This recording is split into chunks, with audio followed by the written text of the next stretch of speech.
A little bird once lived happily in the forest, flying and singing all day. But one day, she hurt her wing and could no longer fly. All the animals came at first, but soon forgot her.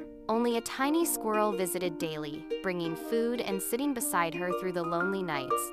When the bird's wing healed, she finally asked herself why the squirrel cared so much. Then she remembered long ago. During a storm, she had given him shelter in her nest.